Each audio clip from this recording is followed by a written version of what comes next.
LinkedIn is pretty amazing at helping you grow your small business. We cannot stop your new clients from emailing you at 3 a.m. We can help you sell, market, and hire in one place. We cannot help you be in 3 places at once. And while we can't help you organize your calendar, LinkedIn can help you land more clients so you have a calendar to organize. Grow your small business on LinkedIn. Learn more at linkedin.com/smallbusiness. Morning decisions. How about a creamy mocha frappuccino drink? Or sweet vanilla? Smooth caramel maybe? Or a white chocolate mocha? Whichever you choose, delicious coffee awaits. Find Starbucks Frappuccino drinks wherever you buy your groceries.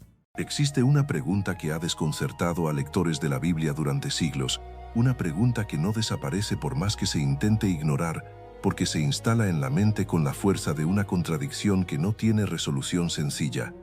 La pregunta es esta: ¿cómo es posible que el mismo hombre que descendió fuego del cielo, que enfrentó solo a 450 profetas de un Dios falso, que hizo descender lluvia sobre una tierra seca durante 3 años, que corrió delante del carro de un rey impulsado por la mano de Dios, ese mismo hombre, al día siguiente de la victoria más grande de su vida, huyera despavorido por la amenaza de una sola mujer? No huyó de un ejército, no huyó de una plaga, no huyó de una señal sobrenatural que lo confrontara.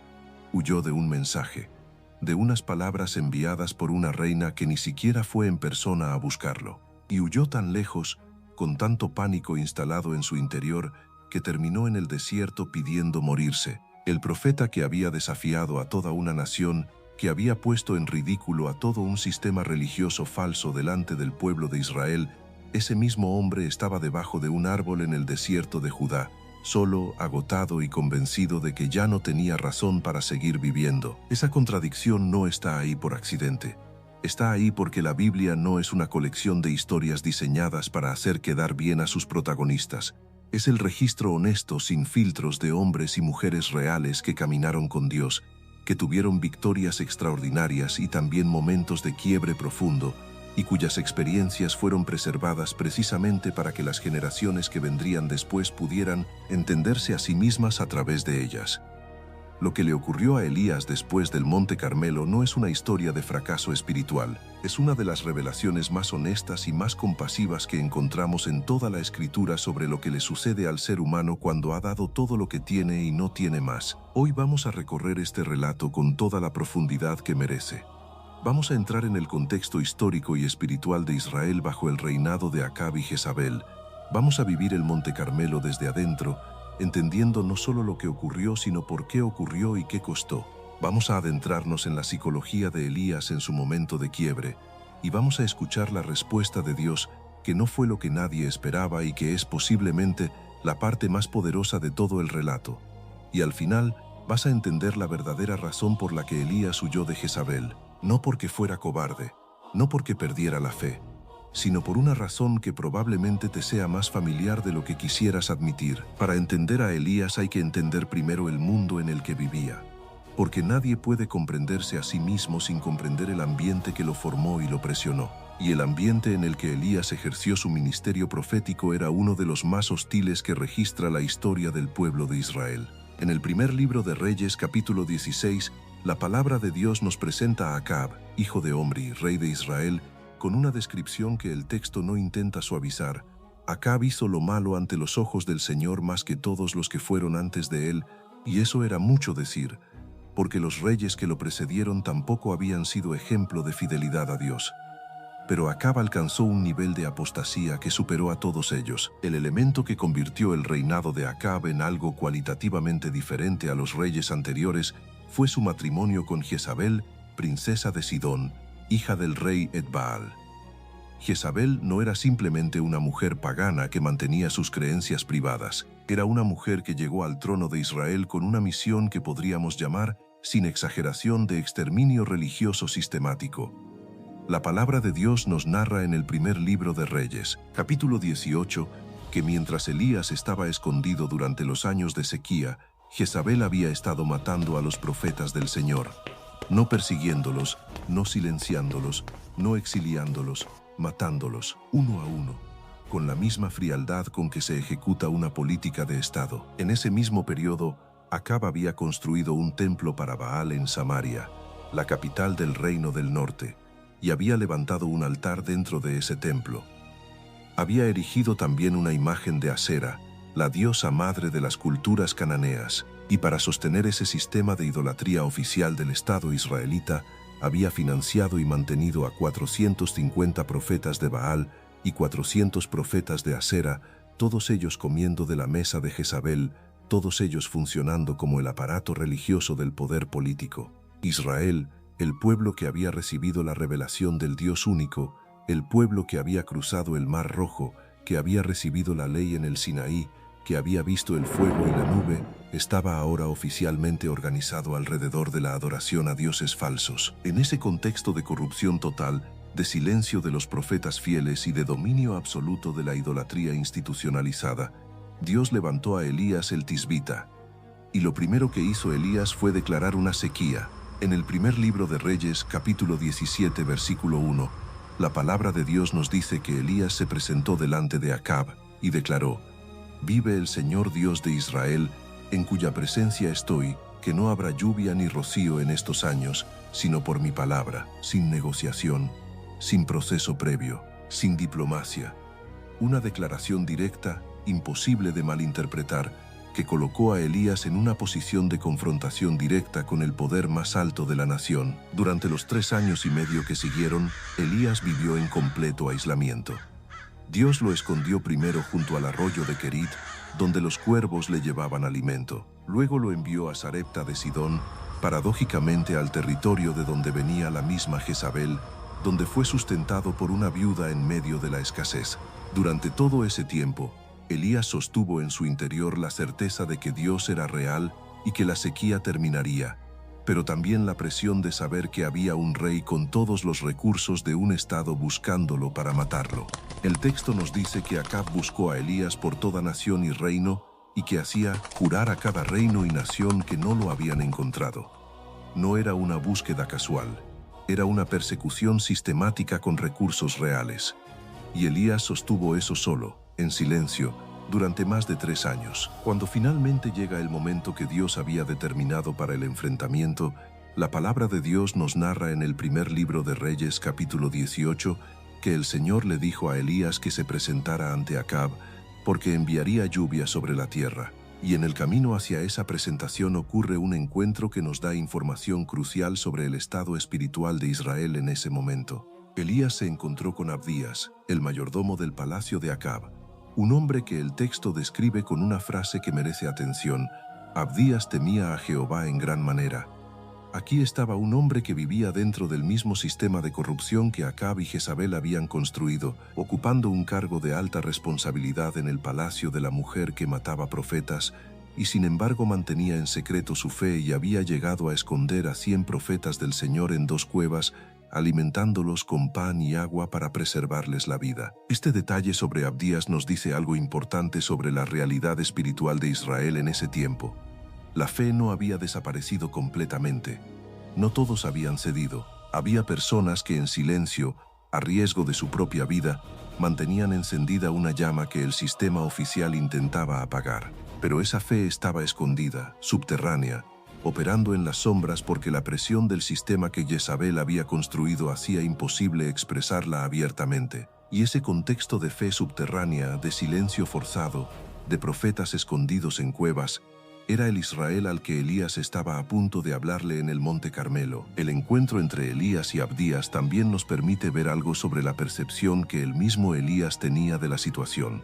Cuando Abdías le expresó su temor de ser castigado si Acab descubría que había hablado con él, Elías le respondió con la misma firmeza que caracterizaba todo su ministerio: «Vive el Señor de los ejércitos, en cuya presencia estoy, que hoy me presentaré a él». No había en esas palabras ninguna vacilación, ninguna duda, ninguna consideración de lo que podría salir mal. Elías estaba completamente convencido de lo que Dios le había dicho y actuaba con la seguridad de quien no está dependiendo de sus propias fuerzas, sino de una certeza que viene de una dimensión diferente a la visible. Hermanos, Dios les bendiga. Quiero contarles algo que hemos estado preparando con mucho amor y dedicación para ustedes. Hemos creado una serie de libros de estudio bíblico para ayudarles a leer, entender y escudriñar la palabra de Dios de una manera más profunda. Si siempre has querido conocer mejor tu Biblia, este material es para ti. Si quieres apoyar nuestro ministerio y al mismo tiempo crecer en la palabra, los 3 libros los encuentras por un solo precio. Te dejo el link de compra en la descripción, y muy pronto también los estaremos sacando en audiolibro. Cuando estén listos, el link también estará en la descripción o en el primer comentario fijado. Síguenos además en nuestro canal de WhatsApp. El link también está en la descripción. Que Dios les bendiga enormemente. La escena del Monte Carmelo comienza con una confrontación que Elías diseña con una claridad estratégica impresionante. En el primer libro de Reyes, capítulo 18, versículo 19, la palabra de Dios nos dice que Elías le dijo a Acab que reuniera a todo Israel en el Monte Carmelo, junto con los 450 profetas de Baal y los 400 profetas de Asera. Era una convocatoria pública, masiva, sin posibilidad de excusa. El Monte Carmelo era estratégicamente significativo. Era un monte que históricamente había sido territorio de adoración tanto al Señor como a Baal. Un lugar donde las dos lealtades de Israel habían coexistido durante generaciones. Elías eligió ese lugar precisamente porque era el escenario perfecto para lo que estaba a punto de hacer: poner fin a la coexistencia y forzar una decisión. Cuando el pueblo se reunió, Elías se dirigió a ellos con una pregunta que en el idioma hebreo original tiene una fuerza que ninguna traducción logra capturar del todo. La palabra de Dios nos dice en el versículo 21 del mismo capítulo que Elías se acercó a todo el pueblo y dijo: ¿Hasta cuándo claudicaréis vosotros entre dos pensamientos? Si Jehová es Dios, seguidle, y si Baal, id en pos de él. La palabra que en español se traduce como claudicar viene del hebreo pasá, que en algunos contextos significa cojear o saltar de una pierna a la otra, como quien intenta caminar sin decidir sobre cuál pie apoyar el peso. Era una imagen visual perfecta de lo que Israel llevaba haciendo durante generaciones: intentar vivir con los pies en dos mundos, honrar al Dios de sus padres los días de fiesta y rendir culto a Baal cuando la cultura lo exigía, sin comprometerse completamente con ninguno de los dos. El texto nos dice que el pueblo no le respondió palabra. Y ese silencio es uno de los momentos más reveladores del relato, porque el silencio no era indiferencia, era el silencio de una conciencia herida.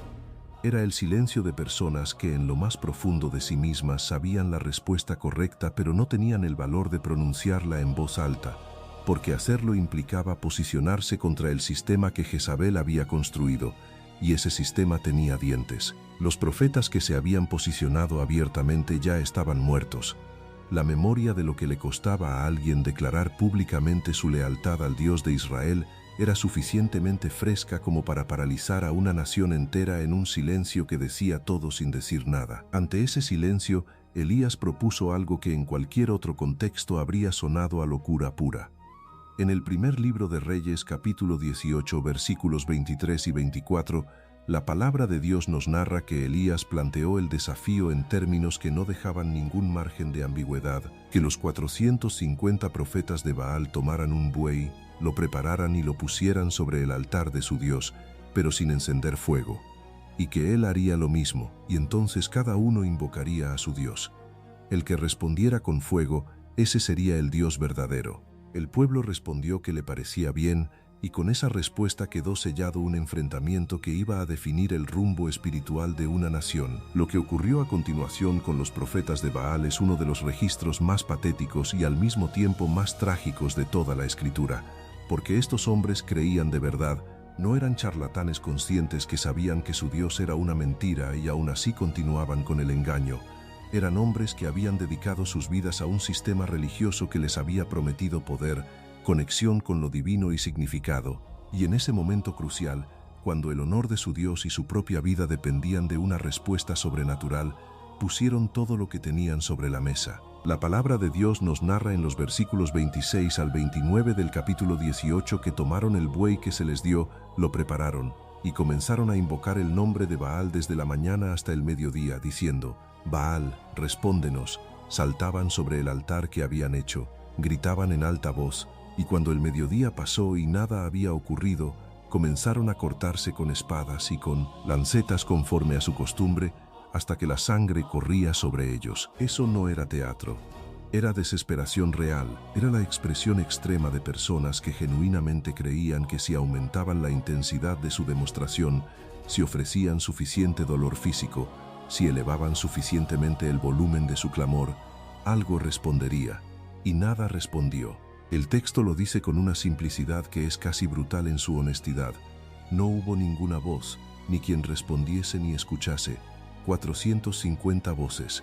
Horas de clamor desesperado, sangre corriendo sobre los altares, y un silencio absoluto del otro lado, porque del otro lado no había nadie. Elías observó todo esto, y la palabra de Dios nos narra que en medio de ese proceso, Elías se burlaba de ellos, diciéndoles que gritaran más fuerte, porque quizás su Dios estaba meditando, o de viaje, o dormido y necesitaba ser despertado.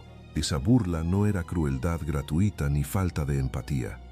Era el lenguaje de alguien que conocía con absoluta certeza la diferencia entre lo que esos hombres tenían y lo que él tenía. Era el contraste deliberado entre el ruido desesperado de un sistema religioso vacío y la quietud confiada de alguien que sabe que cuando llegue su turno, el silencio del cielo no va a continuar. Cuando llegó el momento de Elías, hizo algo que la mayoría de los lectores pasa por alto porque parece un detalle secundario frente al drama que está a punto de ocurrir.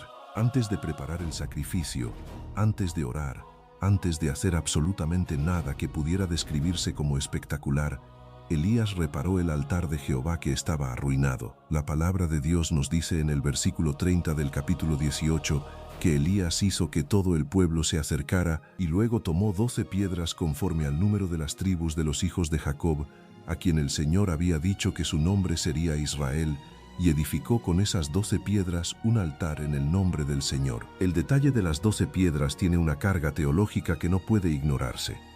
En el tiempo de Elías, el reino estaba dividido. Israel, el reino del norte, y Judá, el reino del sur, llevaban décadas separados después de la división que ocurrió bajo Roboam.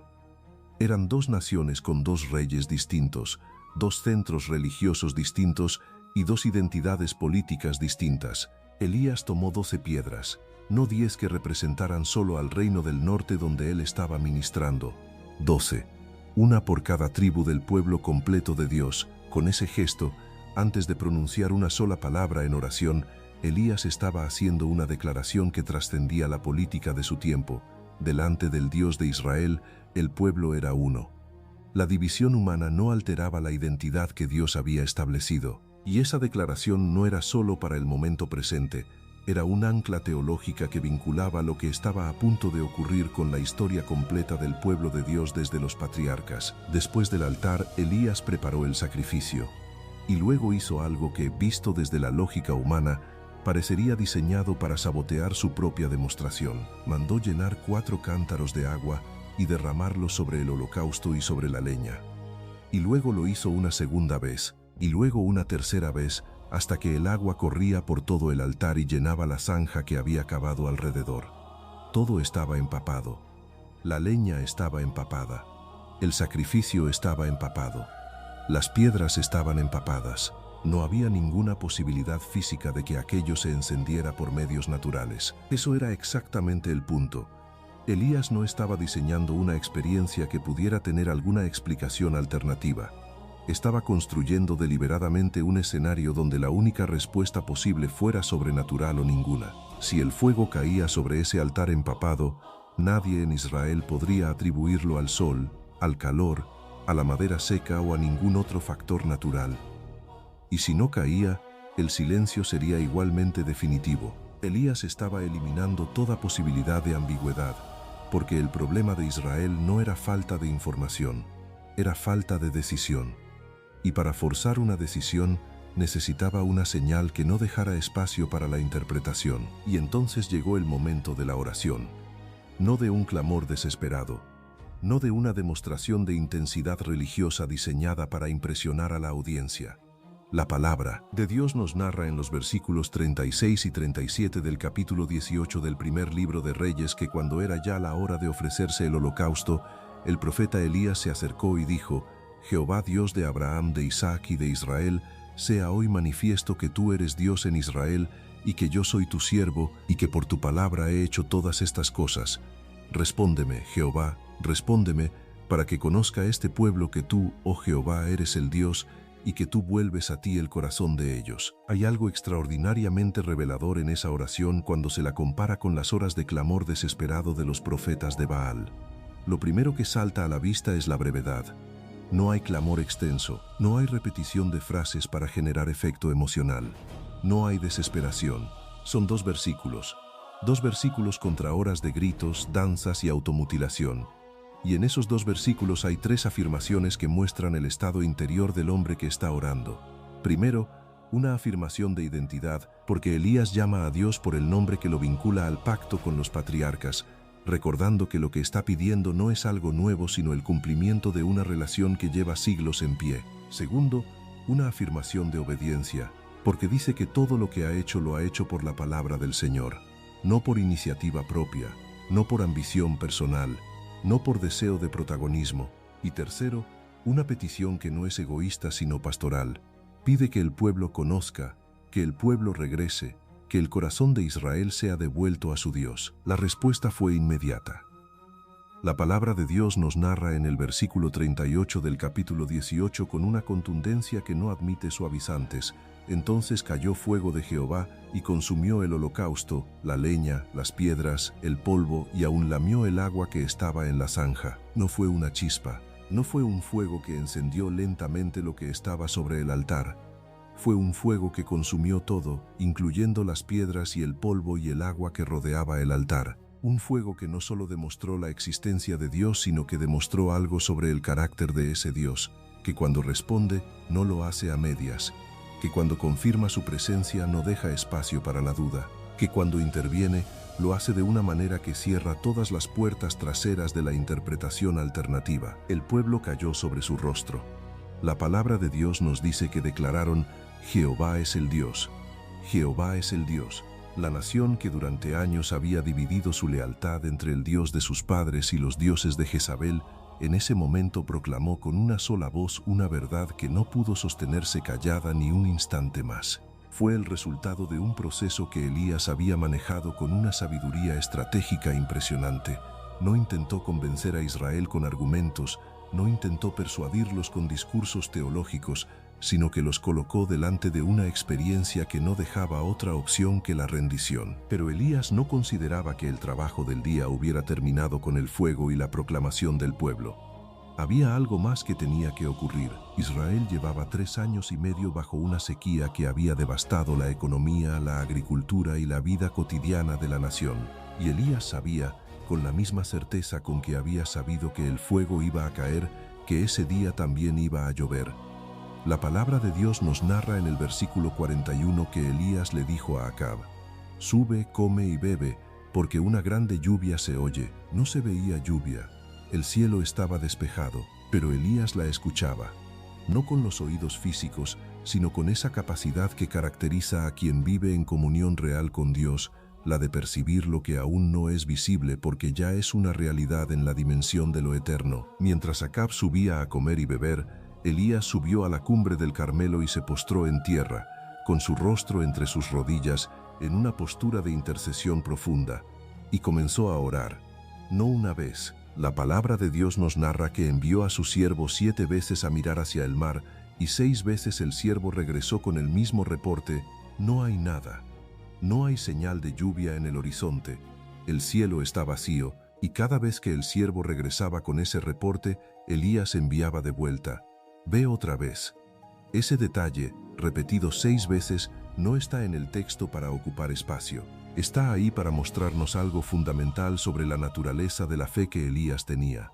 Una fe que no depende de la confirmación visible para seguir avanzando, que no requiere que lo que se espera ya sea perceptible para continuar pidiéndolo. En la 7ª vez, el siervo regresó con una descripción que en términos meteorológicos significaba muy poco. Una nube pequeña como la palma de una mano que se levantaba del mar. Era diminuta. Era casi invisible en la vastedad del horizonte, pero fue suficiente para que Elías supiera que lo que había percibido en el espíritu estaba a punto de manifestarse en lo visible. Porque cuando Dios comienza algo, por pequeña que sea la señal inicial, ya contiene dentro de sí todo el potencial de lo que está destinado a ser. La nube no fue el fin, fue la primera señal de un proceso que en poco tiempo cubrió el cielo, levantó el viento y trajo una lluvia tan intensa que Acab tuvo que apresurarse para que el aguacero no lo atrapara en el camino. Y entonces ocurrió algo que el texto registra de pasada, pero que tiene una carga sobrenatural que merece detenerse. La palabra de Dios nos dice en el versículo 46 del capítulo 18 que la mano del Señor estuvo sobre Elías y que ciñó sus lomos y corrió delante de Acab hasta llegar a Jezreel. Jezreel estaba aproximadamente a 30 kilómetros del monte Carmelo. El carro de Acab iba tirado por caballos, y Elías llegó antes, no con entrenamiento atlético, no con una ventaja de ruta, con la mano de Dios sobre él, con una energía que no era suya, en un momento donde el cuerpo humano no tiene los recursos para hacer lo que él hizo. Detente un momento y considera todo lo que Elías había hecho en ese solo día. Había confrontado al rey más poderoso de Israel, había organizado y liderado el enfrentamiento del Carmelo. Había sostenido durante horas la presión de un evento sin precedentes. Había orado con intensidad hasta 7 veces por la lluvia. Había corrido 30 kilómetros con una energía sobrenatural. Desde cualquier perspectiva, humana o espiritual, ese había sido el día más exigente de su vida. Un día que habría dejado vacío al ser humano más fuerte que pudiéramos imaginar. Y la historia continúa exactamente en ese punto de agotamiento. La palabra de Dios nos narra en el primer libro de Reyes, capítulo 19, versículos 1 y 2, que Acab contó a Jezabel todo lo que Elías había hecho y cómo había matado a todos los profetas a espada. Esa conversación entre el rey y su esposa tiene un peso político enorme que muchas veces se pasa por alto. Jezabel había construido durante años un sistema religioso que le costó recursos enormes al Estado israelita. 850 profetas sostenidos de la mesa real, un templo construido en la capital, altares erigidos en todo el territorio. Y en un solo día Elías había desmantelado el fundamento de ese sistema. Los 450 profetas de Baal estaban muertos. El pueblo de Israel había declarado públicamente que Jehová era el único Dios. El sistema político-religioso que Jezabel había construido con sangre y poder había sido pulverizado. La respuesta de Jezabel no fue el ataque directo que cualquiera habría esperado de una reina con el poder que ella tenía. No envió soldados, no organizó una redada, no mandó matar a Elías inmediatamente. Envió un mensajero con un mensaje que era, en esencia, un anuncio de muerte. Así me hagan los dioses, y aún me añadan, si mañana a estas horas yo no he puesto tu persona como la de uno de ellos. Era una amenaza calculada, una amenaza que no tenía como objetivo capturarlo ni matarlo en ese momento, sino que tenía como objetivo algo más sutil y más devastador, hacer que el miedo entrara en él. Y aquí está el corazón del misterio que este relato plantea. La palabra de Dios nos dice en el versículo 3 que Elías, viendo el peligro, se levantó y se fue para salvar su vida. No dice que Jezabel lo atacó, no dice que los soldados lo rodearon, no dice que hubo una persecución, dice que vio el peligro y que huyó. La reacción no fue provocada por lo que Jezabel hizo, fue provocada por lo que Elías percibió, y esa distinción es absolutamente central para entender todo lo que sigue, porque cambia completamente la lectura del evento. La pregunta no es qué hizo Jezabel, la pregunta es qué ocurrió dentro de Elías que convirtió un mensaje en una huida total. Para entender la respuesta de Elías al mensaje de Jezabel, hay que entender algo sobre cómo funciona el ser humano después de una presión espiritual y física sostenida durante un periodo prolongado. Los estudios modernos sobre el estrés postraumático y el agotamiento crónico han identificado un patrón que los psicólogos contemporáneos llaman crash post-peak.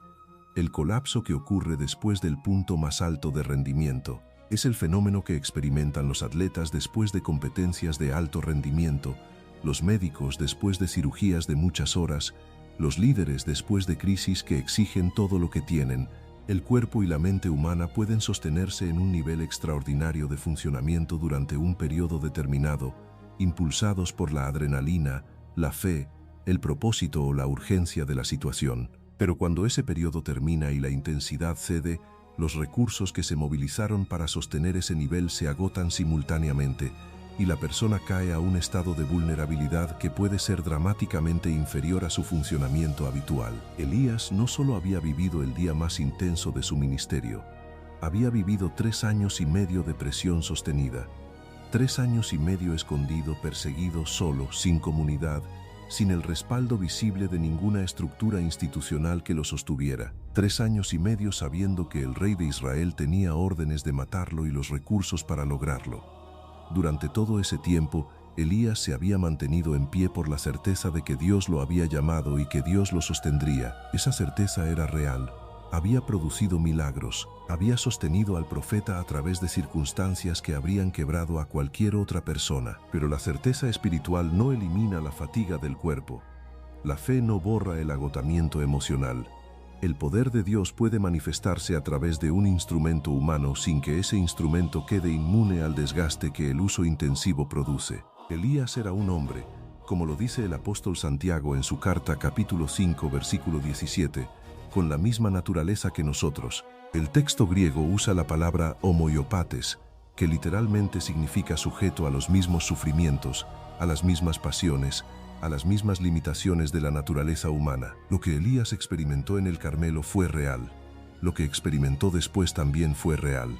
Y las dos cosas son verdad al mismo tiempo. Cuando el mensaje de Jezabel llegó, encontró a Elías en el estado más vulnerable que podía encontrarlo.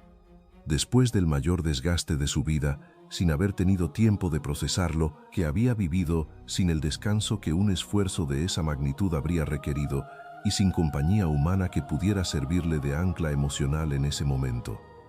El mensaje de Jezabel no era más poderoso que los 450 profetas que Elías había enfrentado sin pestañear. Jezabel no tenía más autoridad que Acab, a quien Elías había confrontado en su propio territorio sin ningún temor. Pero llegó en el momento preciso en que el profeta no tenía recursos para procesarlo desde la fortaleza. La amenaza de Jezabel no entró por la mente de Elías. Entró por el sistema nervioso de un hombre agotado, y cuando una amenaza entra por ese camino en lugar de por el camino de la mente que razona y recuerda y confía, produce reacciones que la persona en condiciones normales no tendría. Elías no olvidó que Dios existía, no olvidó el fuego del Carmelo, no fue poseído por ninguna cobardía filosófica. Respondió desde el sistema de emergencia de un cuerpo humano que llevaba demasiado tiempo al límite, y que en ese momento simplemente no tenía más reservas. Elías huyó hacia el sur. Llegó a Beerseba, que estaba en el territorio de Judá, lejos del alcance del reino de Acab. Y ahí, por primera vez en el relato, hizo algo que revela más sobre su estado interno que cualquier otra acción. Dejó allí a su siervo. No buscó compañía. No pidió ayuda. No compartió lo que estaba sintiendo con el único ser humano que tenía cerca. Se fue solo. Y ese aislamiento era la expresión más clara de lo que ocurría en su interior, porque cuando el alma está en el nivel de agotamiento que Elías estaba, la tendencia natural no es buscar conexión sino retirarse de todo contacto humano, como si la energía que requiere relacionarse con otra persona fuera simplemente inaccesible. Se internó un día de camino en el desierto, solo, y cuando llegó al punto donde el cuerpo y el alma ya no tenían más para dar, se sentó debajo de un árbol de enebro y le dijo a Dios algo que el texto preserva sin suavizarlo, sin añadirle contexto teológico que lo haga más digerible, sin presentarlo como menos de lo que fue. La palabra de Dios nos narra en el versículo 4 del capítulo 19 que Elías dijo: «Basta ya, oh Jehová, quítame la vida, pues no soy yo mejor que mis padres». Esa oración tiene la capacidad de detenerte si la lees con atención, no porque sea escandalosa, sino porque es devastadoramente honesta. Basta ya. Esa expresión en el hebreo original, rabli, significa literalmente es suficiente para mí, es demasiado para mí. No es una expresión de furia contra Dios, no es rebelión, es la voz de alguien que ha llegado al límite real de lo que puede sostener y simplemente no tiene más. Es la oración de un hombre que no está actuando, que no está construyendo una narrativa para la audiencia, que está siendo completamente transparente con Dios sobre lo que hay en su interior. Y luego viene la segunda parte: quítame la vida, pues no soy yo mejor que mis padres. Esa frase revela algo sobre el funcionamiento del agotamiento profundo que es fundamentalmente importante. El agotamiento no solo drena las fuerzas, distorsiona la percepción, le roba a la persona la capacidad de verse a sí misma con claridad. Elías en ese momento no podía ver el fuego del Carmelo, no podía ver los 450 profetas vencidos, No podía ver la lluvia que había traído de vuelta a una tierra seca. No podía ver ninguno de los milagros que Dios había obrado a través de él durante 3 años y medio. Solo podía ver su propio fracaso percibido, su propia insuficiencia, la sensación de que todo había sido inútil. Se comparaba con sus padres y se encontraba igual de limitado, igual de incapaz, igual de humano. Eso no era una evaluación objetiva de su situación. Era el efecto del agotamiento sobre la percepción. Y el hecho de que lo dijera en oración, de que lo pusiera delante de Dios en lugar de guardárselo, es en sí mismo un acto de fe, aunque en ese momento Elías probablemente no lo pudiera ver de esa manera, porque hay una diferencia enorme entre el hombre que en su agotamiento se aleja de Dios y el hombre que en su agotamiento le lleva a Dios exactamente lo que siente, aunque lo que siente no sea presentable, aunque lo que siente no sea teológicamente ordenado, aunque lo que siente sea precisamente. United connects you to more of the world than any U.S. airline, and United for Business can get your company where you need to go. Whether you're growing a business or managing travel for thousands, they offer solutions to fit your needs. Track expenses, create reports, and manage traveler perks. Plus, employees earn Mileage Plus miles while your company saves on travel. Get started with no minimum spend or flight requirements. Visit business.united.com/podcast. Ryan Reynolds here from Mint Mobile. I don't know if you knew this, but anyone can get the same premium wireless for $15 a month plan that I've been enjoying. It's not just for celebrities. So do like I did and have one of your assistants switch you to Mint Mobile today. I'm told it's super easy to do at mintmobile.com/switch. Upfront payment of $45 for 3-month plan, equivalent to $15 per month required. Intro rate first 3 months only, then full price plan options available. Taxes and fees extra. See full terms at mintmobile.com. Ya no quiero seguir. Y aquí comienza la parte del relato que, en mi opinión, es la más poderosa de toda la historia. No el fuego del Carmelo, no la lluvia, no la derrota de los profetas. Lo que ocurre después de que Elías dice ya no quiero seguir es la parte que revela más profundamente el carácter del Dios que Elías servía y al que nosotros servimos. La palabra de Dios nos narra en los versículos 5 y 6 del capítulo 19 que después de que Elías se acostó y se quedó dormido debajo del enebro, un ángel lo tocó y le dijo, levántate, come. Y al mirar encontró a su cabecera una torta cocida sobre las ascuas y una vasija de agua. Dios no mandó un predicador. No mandó una palabra de reprensión. No le preguntó a Elías cómo se había atrevido a huir después de todo lo que había visto. No organizó un encuentro de rendición de cuentas. Mandó comida, mandó agua, mandó descanso. La primera respuesta de Dios al quiebre de su profeta fue completamente física, porque Dios entendía algo que Elías en ese momento no podía entender, que la crisis que estaba viviendo no era primariamente espiritual, era el resultado de un cuerpo humano que había llegado al agotamiento total. Y antes de hablar al espíritu, Dios atendió el cuerpo, porque conoce nuestra condición. El Salmo 103, versículo 14, lo dice con una simplicidad que conmueve, porque Él conoce nuestra condición, se acuerda de que somos polvo. Elías comió, bebió y volvió a dormirse, y el ángel regresó una segunda vez. Pero esta vez añadió algo a la instrucción de comer y beber. La palabra de Dios nos narra en el versículo 7 que el ángel le dijo, levántate y come porque largo camino te resta. No era solo un acto de misericordia en el presente, era una preparación para un futuro que Elías todavía no podía ver. Dios no estaba restaurando a Elías para que se sintiera mejor y pudiera retirarse en paz, lo estaba restaurando para lo que venía después, porque el llamado no había terminado. El propósito no había sido cancelado. El colapso debajo del enebro no era el final de la historia de Elías, era una pausa necesaria en el camino. El texto nos dice que fortalecido con aquella comida, Elías caminó 40 días y 40 noches hasta Horeb, el monte de Dios. El número 40 en la narrativa bíblica casi nunca es casualidad. Son los 40 años de Israel en el desierto. Son los 40 días de Moisés en el monte recibiendo la ley. Son los 40 días que Jesucristo pasó en el desierto antes de su ministerio público. El 40 es el número del proceso, del tiempo necesario para que algo se forme, se decante, se prepare. Elías no llegó a Horeb corriendo. Llegó después de un camino que era en sí mismo parte del proceso de restauración. En Horeb, el monte de Dios, Elías entró en una cueva y pasó la noche allí. Y entonces la palabra de Dios nos narra algo que cambia toda la atmósfera del relato. La palabra del Señor vino a él y le dijo: ¿Qué haces aquí, Elías? Esa pregunta, leída con superficialidad, podría sonar como una reprensión. ¿Por qué estás aquí en lugar de estar donde deberías estar? Pero leída con atención al contexto y al carácter del Dios que la hace, es exactamente lo contrario. Es una pregunta pastoral, es una invitación, es un espacio que Dios abre deliberadamente para que Elías saque de adentro lo que lleva cargando, para que diga en voz alta lo que el colapso debajo del enebro había dejado sin articular completamente. Y Elías respondió. La palabra de Dios nos narra que dijo: «He sentido un vivo celo por Jehová Dios de los ejércitos, porque los hijos de Israel han dejado tu pacto, han derribado tus altares y han matado a espada a tus profetas, y solo yo he quedado, y me buscan para quitarme la vida». Observa con cuidado lo que Elías dice y lo que no dice. Habla de su celo por Dios, habla de la infidelidad de Israel, habla de los altares derribados y los profetas muertos. Todo eso es verdad, pero luego añade algo que no era completamente verdad.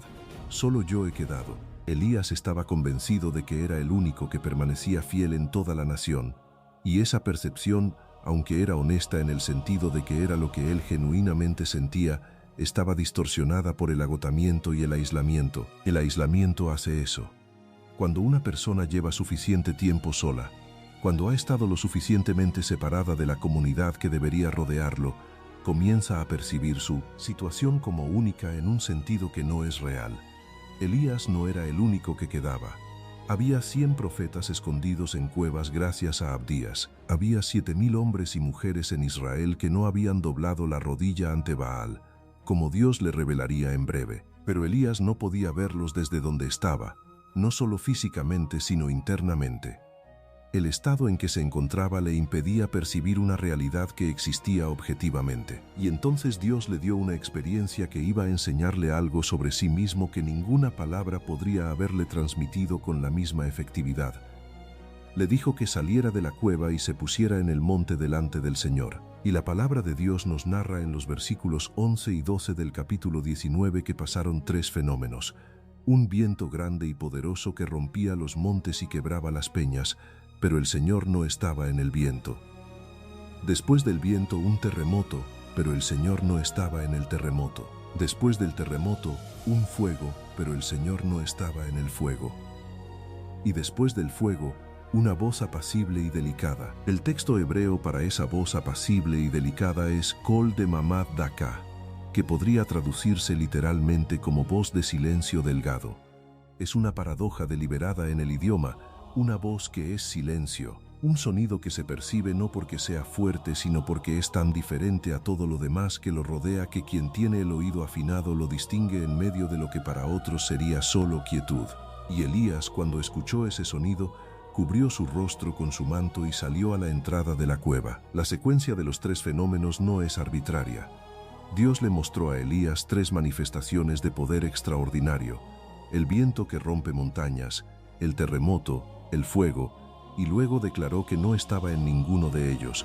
¿Por qué? Porque Elías era un hombre que había operado en el idioma de las manifestaciones poderosas: el fuego del Carmelo, la lluvia, la mano sobrenatural, y Dios necesitaba mostrarle que su presencia no estaba limitada al idioma del espectáculo, que había una dimensión de la presencia divina que no llega con el viento ni con el fuego, sino en el silencio, en lo íntimo, en lo que solo puede ser percibido por alguien que se ha detenido lo suficiente como para escuchar. Hay también en esto una enseñanza pastoral directa para Elías en su situación. El hombre que estaba agotado, que había pedido morirse, que se sentía completamente solo, no necesitaba otra demostración de poder. Había visto suficiente poder. Lo que necesitaba era la presencia íntima de Dios, la voz que no impresiona a las multitudes pero que restaura al individuo. El silbo apacible no era menos poderoso que el fuego del Carmelo. Era un poder diferente, el poder de la presencia restauradora, que toca lo que el fuego espectacular no puede tocar, el interior del hombre quebrado. Dios le hizo a Elías la misma pregunta que antes: ¿qué haces aquí, Elías? Y Elías dio la misma respuesta, palabra por palabra. Y eso también es importante, porque muestra que el proceso de restauración no había sido instantáneo. La comida y el descanso y el camino a Horeb y la experiencia del silbo apacible habían comenzado un proceso, pero el proceso no estaba terminado. Elías seguía sintiendo lo mismo que sentía debajo del enebro. Todavía se sentía solo, todavía sentía que era el único. La restauración de Dios era progresiva, no mágica, y entonces Dios hizo algo que completó lo que la experiencia del silbo había comenzado. No lo consoló con palabras generales, no le dio un discurso sobre la importancia de ser fuerte, le dio información concreta que corregía la percepción distorsionada que el agotamiento había producido en él. La palabra de Dios nos narra en el versículo 18 que el Señor le dijo: «Y yo haré que queden en Israel 7,000, cuyas rodillas no se doblaron ante Baal y cuyas bocas no lo besaron». 7,000, no 1, no 100.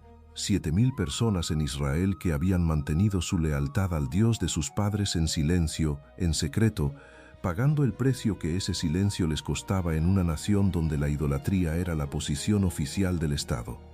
Elías no estaba solo, nunca había estado solo, pero el agotamiento y el aislamiento le habían robado la capacidad de percibir una realidad que existía objetivamente y que 7,000 personas podían testificar. Esta revelación no era solo información, era la corrección de la percepción distorsionada que había convertido un cansancio real en una desesperación total. Elías creía que era el único, y esa creencia lo había llevado a concluir que si él caía, todo se perdía. Pero cuando Dios le mostró los 7,000, le estaba mostrando algo fundamental sobre el carácter de su obra, que el mover de Dios no depende de una sola persona, que el plan de Dios no está amarrado a la fortaleza o la debilidad de ningún individuo, que el Señor siempre tiene reservados los que no se han doblegado, aunque ese individuo no los pueda ver desde su posición de agotamiento. Y luego Dios le dio instrucciones precisas. «Ve», le dijo, «vuelve por tu camino. Unge a Hazael como rey de Siria. Unge a Jehú como rey sobre Israel y unge a Eliseo hijo de Safat para que sea profeta en tu lugar». El trabajo no había terminado, había más por hacer, y había alguien a quien Elías debía preparar para continuar lo que él había comenzado. Dios no lo reemplazó en ese momento, le dio tareas concretas, le devolvió el sentido de propósito que el agotamiento le había robado y le mostró que el horizonte de lo que Dios estaba haciendo era mucho más amplio que lo que Elías podía ver desde la cueva. Al mirar toda esta historia desde el principio hasta el final, la huida de Elías ante el mensaje de Jezabel deja de ser una contradicción y se convierte en una de las revelaciones más compasivas y más honestas que la Biblia nos da sobre la naturaleza humana. No fue cobardía lo que hizo correr a Elías, no fue falta de fe, no fue un fracaso espiritual que lo descalificó. Fue el agotamiento acumulado de un hombre que había dado todo lo que tenía durante un periodo prolongado sin haber procesado el peso de lo que había vivido, que llegó al límite en el momento en que una sola amenaza entró por la puerta que el cansancio había dejado abierta. Y lo más significativo de todo el relato no es la victoria del Carmelo, es la respuesta de Dios debajo del enebro, porque Dios pudo haber reprendido a Elías, pudo haberle recordado todo lo que había visto, pudo haberle preguntado cómo se atrevía a pedir morir después del fuego que había presenciado. Y no hizo ninguna de esas cosas. Mandó comida, mandó descanso, fue a buscarlo a la cueva. Le habló en el idioma del silencio que su alma agotada podía recibir. Y cuando llegó el momento de hablar, no lo confrontó con su fracaso, sino que lo restauró con información, con propósito y con la revelación de que no estaba solo. Eso nos dice algo sobre el corazón de Dios que debería cambiar la manera en que nos relacionamos con nuestros propios momentos de quiebre. Que el Dios que hizo descender fuego del cielo es el mismo Dios que hornea pan para su profeta agotado. Que el Dios que puede hablar en terremoto y fuego eligió hablarle a Elías en un silbo apacible porque eso era lo que el estado de Elías podía recibir. Que el Dios que tiene autoridad para reemplazar a sus siervos eligió restaurarlos porque el plan nunca fue que fueran perfectos, sino que fueran fieles, y la fidelidad no se mide por la ausencia de quiebre, sino por la disposición a levantarse cuando Dios dice levántate. El apóstol Pablo escribió en su segunda carta a los Corintios capítulo 4 versículo 7, algo que resume con una precisión extraordinaria lo que el relato de Elías ilustra, pero tenemos este tesoro en vasos de barro, para que la excelencia del poder sea de Dios y no de nosotros. Elías era un vaso de barro, un vaso extraordinario, usado por Dios de maneras que la historia no olvidará, pero barro al fin, con grietas, con límites, con momentos donde el peso de lo que llevaba dentro era demasiado para los materiales de los que estaba hecho, y la excelencia del poder nunca fue de Elías, siempre fue de Dios. Si hay algo que hoy necesitas llevarte de este estudio, es precisamente esto, que el Dios que encontró a Elías debajo del enebro es el mismo Dios que te encuentra a ti en cualquier lugar donde estés en este momento. Que si has llegado al límite, si el peso que has cargado es demasiado, si en algún punto de tu vida has pronunciado en tu interior algo parecido a basta ya, esa honestidad delante de Dios no te descalifica. Te pone exactamente en el lugar donde el ángel puede tocarte y decirte, levántate y come, porque largo camino te resta. El silbo apacible no llegó cuando Elías estaba en el punto más alto del Carmelo. Llegó en la cueva, en la oscuridad, en el agotamiento, en la vulnerabilidad. Porque la presencia restauradora de Dios no requiere que estés en tu mejor momento para encontrarte. Solo requiere que estés dispuesto a escuchar en el silencio lo que no puedes escuchar en el ruido. Y cuando lo escuches, el camino que parecía terminado debajo del enebro se va a abrir de nuevo delante de ti. Hemos llegado al final de nuestro video de hoy. Si esta enseñanza ha sido una bendición para tu vida y ha edificado tu fe, te invito a que te suscribas a nuestra comunidad de sabiduría bíblica. Le des un me gusta al video y actives la campanita. Tu apoyo nos ayuda a que este mensaje siga alcanzando a más personas para la gloria de Dios. Sostener este ministerio es una labor que hacemos con mucho amor y dedicación. Si el Señor pone en tu corazón el deseo de apoyarnos para seguir creando contenido que bendiga a otros, puedes hacerlo a través de una siembra o aporte totalmente voluntario. En el primer comentario fijado encontrarás toda la información. Si estás en Colombia, te es muy fácil. Puedes hacerlo desde cualquier banco a través de la llave, Transfilla, o por transferencia directa. Y si nos acompañas desde cualquier otro país, puedes apoyarnos por medio de PayPal.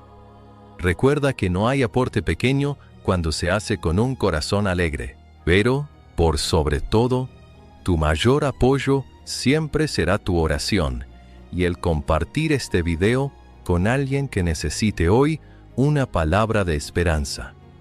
Muchas gracias por ser parte de esta familia. Que el Señor te bendiga grandemente y nos vemos en nuestro próximo. Struggling with weight loss?